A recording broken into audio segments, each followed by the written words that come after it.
So we're back with a brand new game for Rants and Review. This is Paper Paranoia from the Op Games. It is an office-themed game. If you played their other game, The Escape from Station 31, based on The Thing, it's going to have a lot of similarities to it. But let's open this up and show off the pieces, and then run through a couple levels of it so you can see what it's like. And then we'll see. So the general idea concept is that the office is shutting down again, the Scranton branch of Dunder Mifflin, and you're trying to like solve the problem with this social hidden identity game.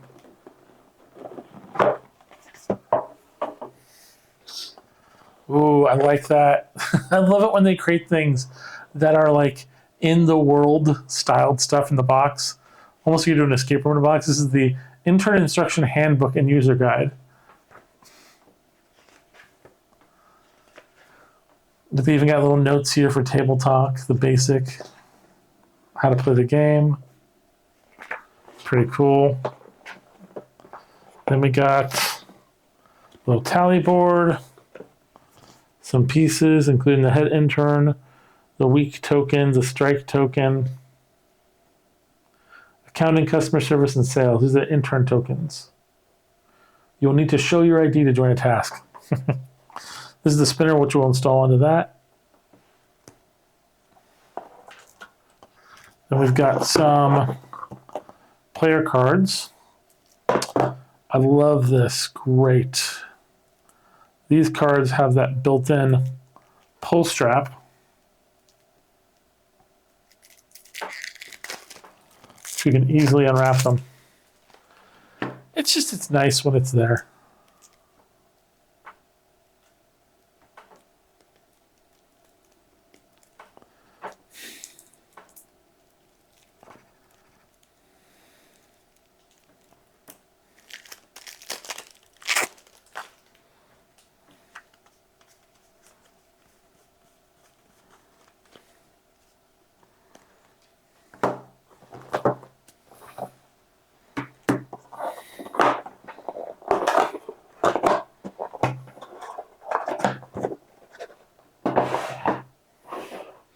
The one thing I will say about this compared to the last game that we were talking about, the Station 31, that game had a lot of hard token pieces, a lot of boards, and so it took up a lot of space on the table. This one primarily deals, it looks like, with a much smaller footprint and format, which is pretty solid. Then we get some intern cards.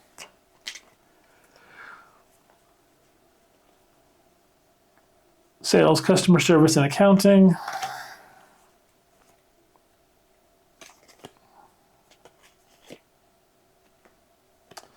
Some loyalty cards, which is Osprey or Dunder Mifflin.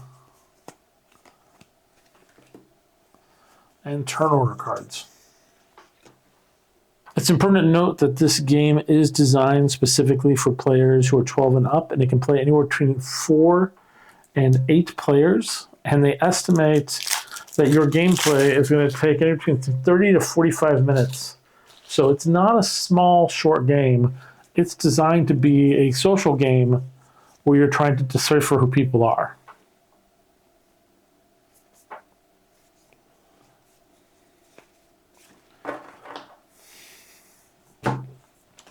One last thing before we start. Let's touch out all these tokens.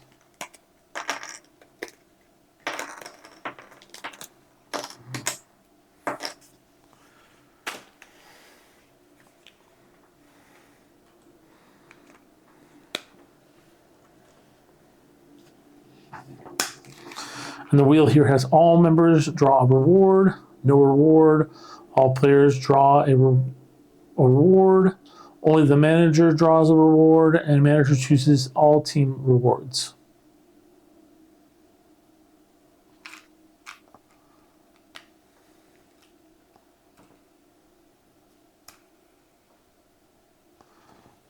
Pretty solid spinner. Okay, so the way that you set up the board is you're going to take all of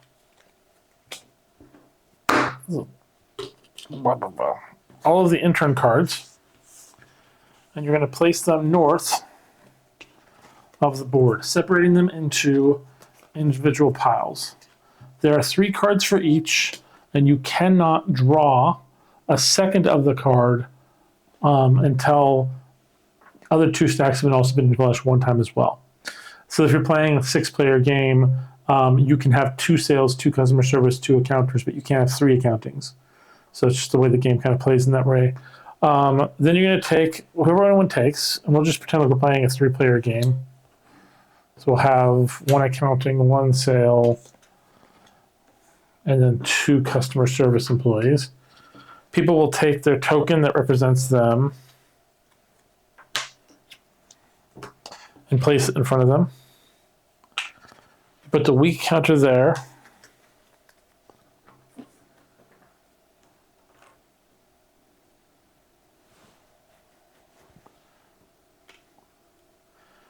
And a strike counter here. And you can just put these rest of the tokens over to the side because you won't be needing them. Each turn roll has a special ability.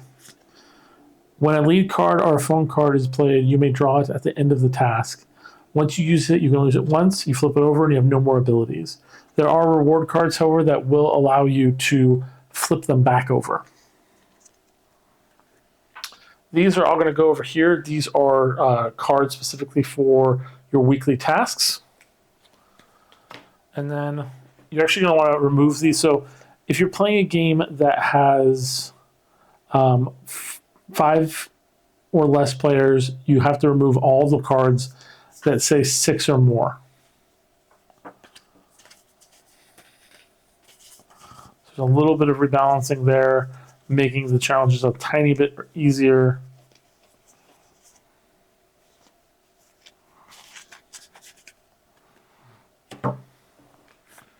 Only a couple. And then with a 4 to 5 player game, you have 1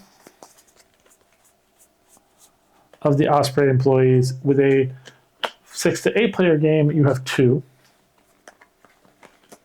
So considering the fact that there is 4 of us in this mock game, I'm just going to shuffle these up, then deal them out. We're just going to flip them face up because it's just me playing anyway. Also, at the beginning of the game,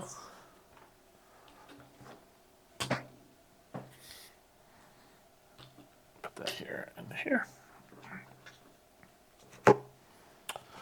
Every character is going to get 7 cards in a 4-player game. In a 5-player game with 6 cards, anything above that, each player gets 5.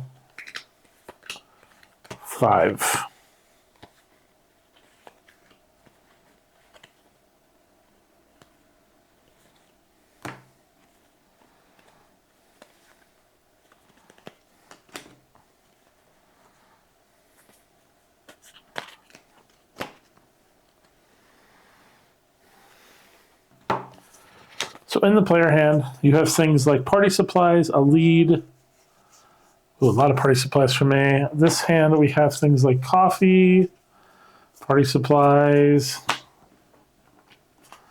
And this hand, just a bunch of coffee.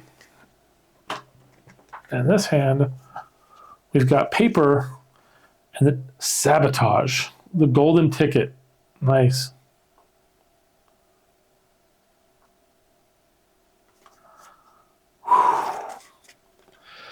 So the player who is the lead, who's going to be my player at this point, is going to take a card and draw it. And he has to choose 4 to 5 interns, which has to include an accountant and a customer service agent. So I will get to pick people who want to come. I have to pick the accountant, of course. I'm going, and everyone else is going to be going as well, because it's 4, so it's all players. We forgot Toby's birthday. Michael erased Toby's birthday from the calendar. Help the PPC rush to throw one together. Reveal all cards. If at least 2 cards have a value of exactly 2, you succeed. So all players can add as many cards as they want. to the pile. It's blind handed to the player. And then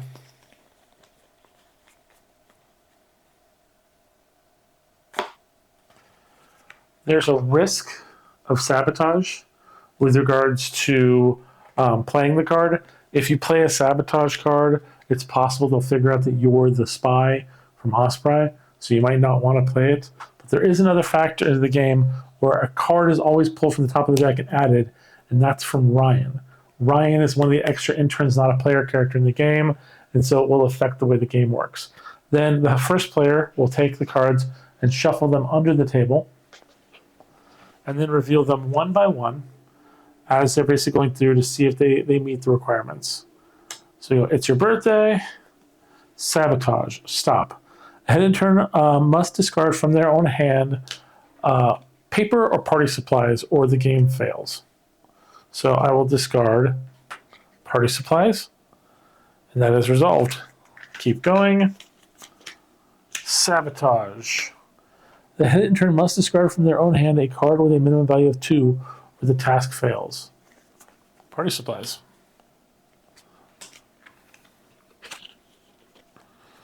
Next one is coffee and coffee. So because Ryan gave us a sabotage, we knew there were 2 sabotage cards. There's only one in there. Ryan didn't give a sabotage. We might have thought it was Ryan who did it, and then that guy would have been in the clear. But now we know at the table that whoever's in that mission put a sabotage card in. If we had done a group of 2 players or 3 players, it might have been easier to know who was going to be the person, or at least know who wasn't the spy, because you're going to want to keep playing the game to resolve that. Now, each 3 of these cards had at least 2, and therefore we succeeded. These are all discarded. Everyone gets back their little token. This is a success, and then the weak counter goes up 1 more week. If you were to fail, you would get a strike and progress forward all the way through the last one where the branch would close. If you get enough strikes, which is 5 strikes, the game automatically ends and the spy wins. That's bad. But it's not over just then. Everyone's going to draw their hands back up to 7. The token will move on to the next head intern, and they will basically draw a card and go through. Now, everything is pretty straightforward except for one thing, and that is there's a spin before the end of the round. And that spin denotes who gets rewards. This was all team members draw rewards.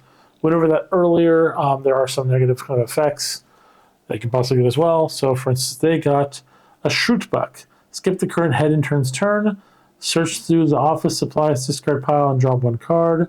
Or secretly look at any player's loyalty card. Each loyalty card may only be viewed once per game. So it's a 1. So you have to have multiple of them to do these effects. If you want 1, this is the 1. If you want 2, you need 2 of them. So on and so forth. A shoot buck. A shoot buck. And a shoot buck. Now there are other rewards, of course, in here. There's Alfredo's Pizza Cafe. Second drink. Christmas bonus. Do push-ups, free pretzel.